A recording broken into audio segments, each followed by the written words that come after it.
Hi, students. So let's continue with the readings. In this presentation, I'm going to cover My Name and Only Daughter by Sandra Cisneros. The first one that we're going to do is My Name.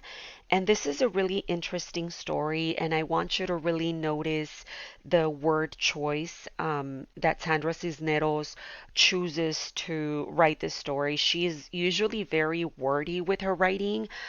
She also evokes a lot of the five senses. She uses a lot of imagery. So let's take a look at this one. This is about a young girl, right? And her name is Esperanza. But she says in the story, in English, my name means hope. It doesn't really seem like she liked that name, but it says that it was her great grandmother's name. And again, Sandra Cisneros uses a lot of culture, a lot of tradition, in her writing and in her voice as an author. And most of us know that it's usually very traditional to be named after our mother or our father or grandmother or great grandmother. I know I'm named after my mom, and my brother is a junior. He's named after my father. So it's something that's very, very traditional and it is cultural. I did have a student. Solange, I think I've talked about her in class. She is African, and in her culture, she says that that's very disrespectful to name somebody after a deceased person. But again, Sandra Cisneros uses a lot of tradition. And, she talks about bad luck, right, which is superstitious or superstition. Um, Sometimes we think that, walking under a ladder or walking in front of a black cat or dropping salt on the table is bad luck, and that's something that's part of our culture as well. And she uses this a lot in her writing. Um, and this one is very interesting. Um, it says, if you're born female, I think this is a Chinese lie because the Chinese, like the Mexicans, don't like their women strong, right? It talks about machismo. I mean, she's pointing out that Mexican males are usually egoistical or machistas, right? Guys, I'm not saying that everybody is that way. We've broken away from all these conventions and all these society rules and stereotypes for the most part.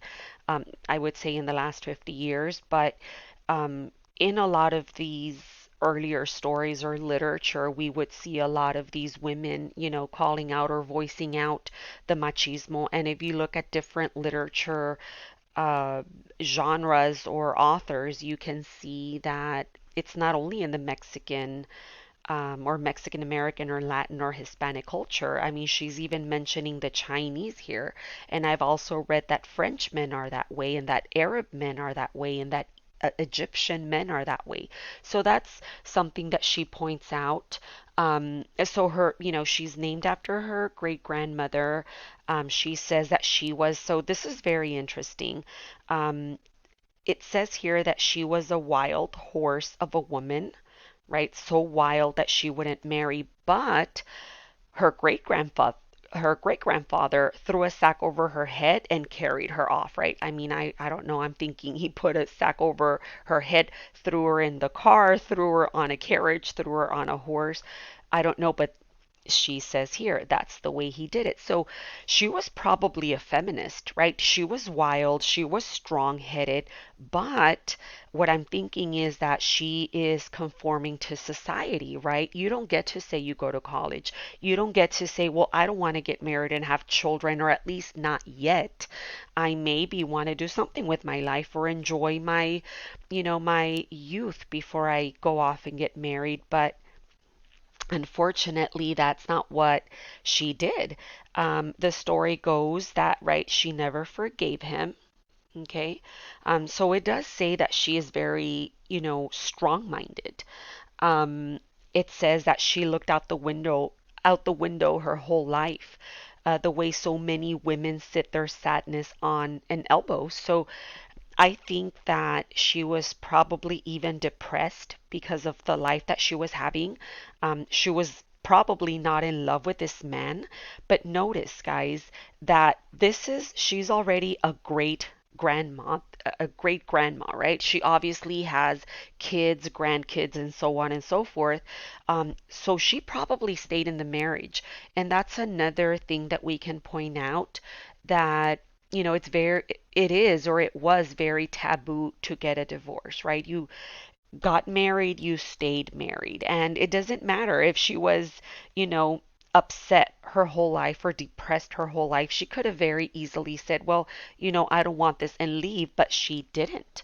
So, it says that she inherited her name, but she says, I don't want to inherit her place by the window. So, yes, I am named after my great grandmother, but I don't want to inherit her place by the window. This also talks about, the stereotypes. She's breaking away from the social conventions of, you know what, if I don't want to get married, it's okay. If I want to go to college, it's okay. If I'm in a bad marriage, I can get up and leave or get a divorce. So this is a really good story, to point some of these things out. This is kind of funny.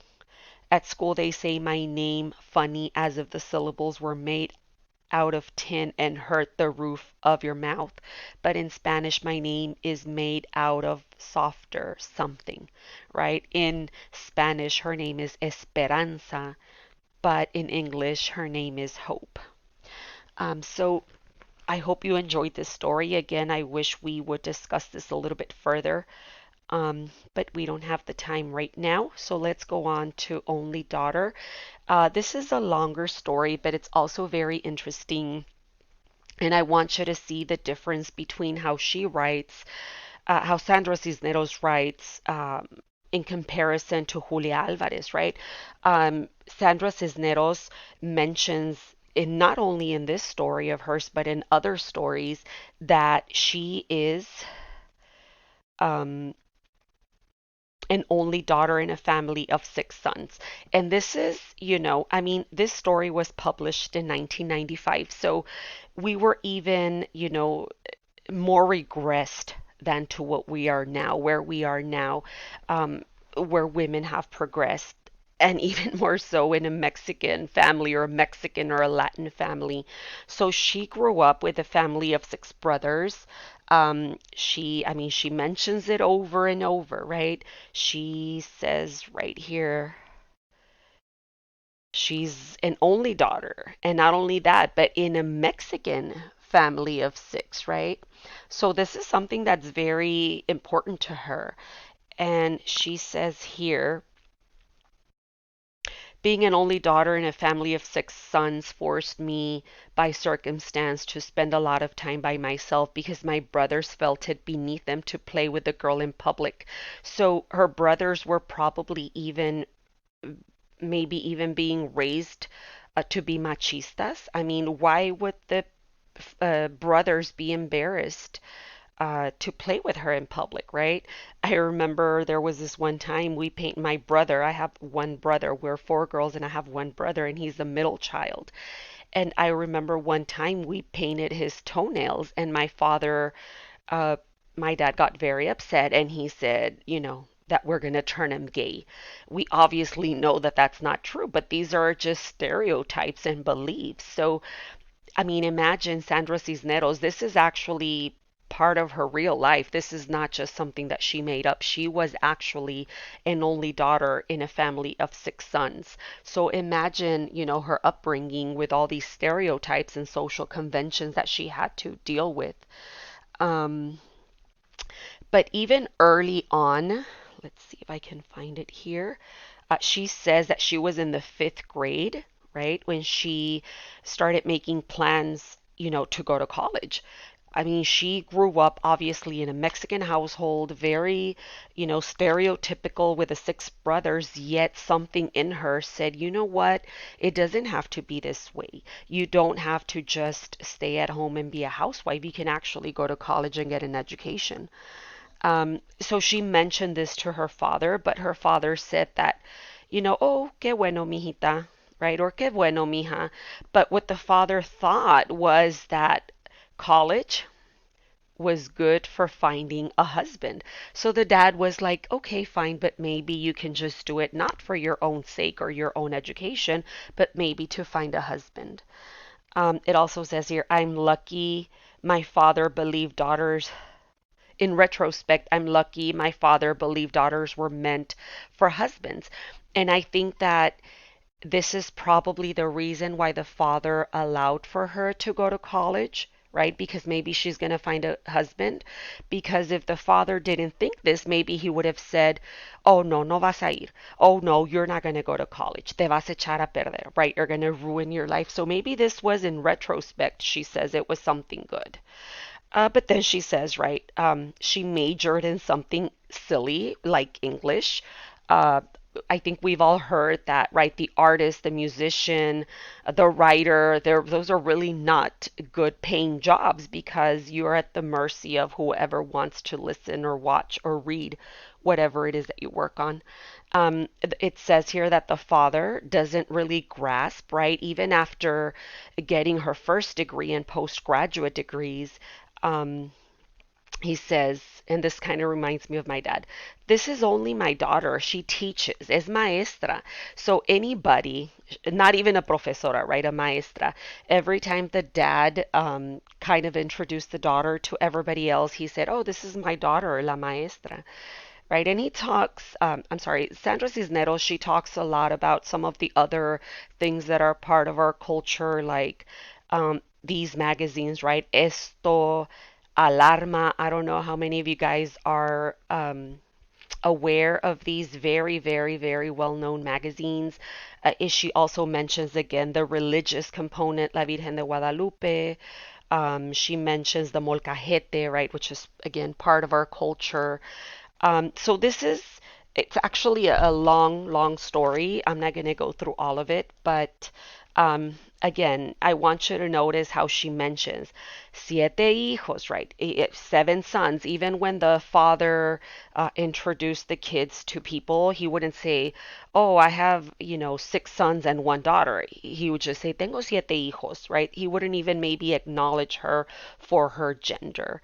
So, it was very important for the dad to, tell them, says he fulfilled my father's dream that we study hard and use this, our head and not our hands. So in a way, it was important for the dad, that they did get an education so that they wouldn't struggle through the same issues that maybe he did. Uh, and she keeps on going with the story. So this is I think my favorite part of the story because I can relate to this as well. It says that she, went home to Chicago for Christmas, and when she got there, the hot tamales and the sweet tamales were on the stove. The mom was there, the brothers, the wives. I mean, we know what the Mexican family looks like, all the primos, right? All the cousins. And she went upstairs to her father's room to show him something that she had published, right? And it made her feel really good that he actually took his time to read it and to go over it. And this is, I think, my favorite part, that he realizes that she didn't waste her education, even though he says, oh, bueno, mijita, por fin hiciste algo, right? Suddenly, or at least you were able to accomplish something with your education.